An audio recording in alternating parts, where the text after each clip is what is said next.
Hello, welcome back to my YouTube channel. നമ്മളിന്ന് gold purchasing വ്ളോഗാണ് എടുക്കാൻ പോകുന്നത്. ഈശോയെ, നമ്മുടെ കുട്ടിപ്പട്ടാളങ്ങളൊക്കെ ഇവിടെ റെഡിയാണ്. ഹായ് പറഞ്ഞോ. ഹായ്. ഓ, ഇതാണത്. ഈശോ. അപ്പൊ നമ്മുടെ പിള്ളേരുടെ കുറച്ച് വളകളും ഉണ്ട്. അപ്പൊ അതിനിടാൻ പറ്റില്ല, കാരണം ചിളങ്ങിയ ഒരു പരിവായിട്ടുണ്ട്. അപ്പൊ അത് മാറ്റി എനിക്കൊരു വളയോ അങ്ങനെ എന്തെങ്കിലുമൊക്കെ എടുക്കാമെന്നൊരു പ്ലാനിൽ നമ്മളിങ്ങനെ കടയിലേക്ക് പോവാണ്. അപ്പൊ നമ്മള് ശിവൻചാനെ വിളിച്ച് ശിവൻചാട്ടത്തെ വന്നിട്ടുണ്ട്. ചേട്ടനെ പിടിച്ചിരുന്നോ? ചേട്ടനെ കെട്ടിപ്പിടിച്ചോ?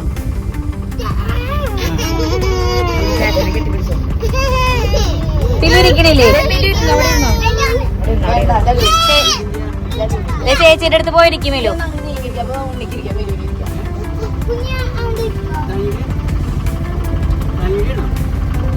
നമ്മളപ്പോൾ ചുങ്കത്തേക്കാണ് കേട്ടോ ചെന്നത്. നമ്മുടെ പിള്ളേർ ചെന്നപ്പോൾ തന്നെ വളരെ ഭയഭക്തി ബഹുമാനത്തോട് കൂടി ചെരുപ്പൊക്കെ ഊരി. എന്തിനാണ് ഊരിതെന്ന് മനസ്സിലായില്ല, പള്ളിയാന്ന് വിചാരിച്ചിട്ടാണോ എന്തോ. ചെന്നപ്പോൾ തന്നെ അവരെ നമ്മൾ പ്ലേ ഏരിയയിലേക്ക് ആക്കിട്ടോ. എടാ, ഞങ്ങൾ എന്തിനും വാങ്ങാൻ വേണ്ടി വന്നതാണോ? ആ, നമുക്കത് വാങ്ങണ്ടേ? നീ കുറുമ്പാണിച്ച് ഞങ്ങൾ വാങ്ങാൻ പറ്റുമോ? കളിക്ക്, അലമ്പാക്കാണ്ട് കളിക്ക്. കളിക്കല്ലേ?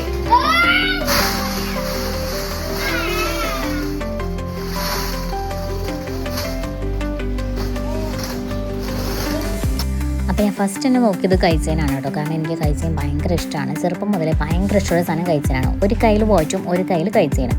വളയൊക്കെ ഞാൻ വളരെ റയറായിട്ട് മാത്രമേ ഇടാറുള്ളൂ. അത്രയ്ക്ക് വലിയ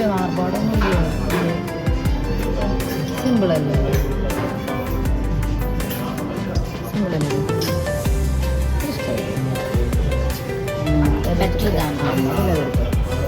അല്ലേ, ഇത് രണ്ട് കമ്പയർ ചെയ്യുമ്പോൾ ഇതാണ്.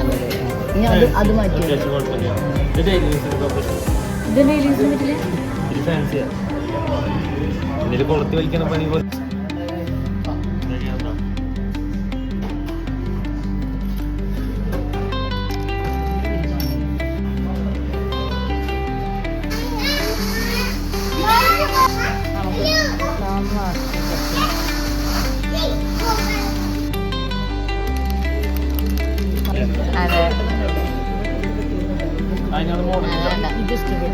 ഇതാണ് നല്ലത്.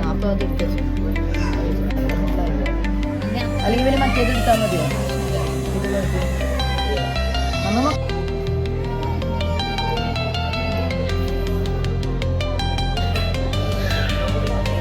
അത്രയും ആർഭാടം വേണ്ട. ഫുള്ളാണോ?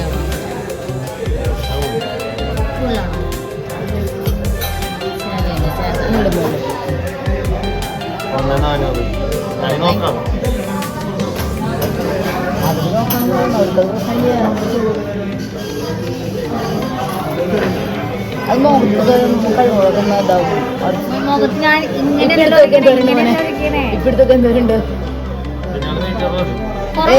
ഏതിനേക്കാളും അതിനേക്കാളും വെയിറ്റ് കുറവാണോ അത്? അപ്പം മോള് നിർത്തോട്ടാ. അപ്പൊ ഇതെടുത്തോ, അതെടുത്തോ.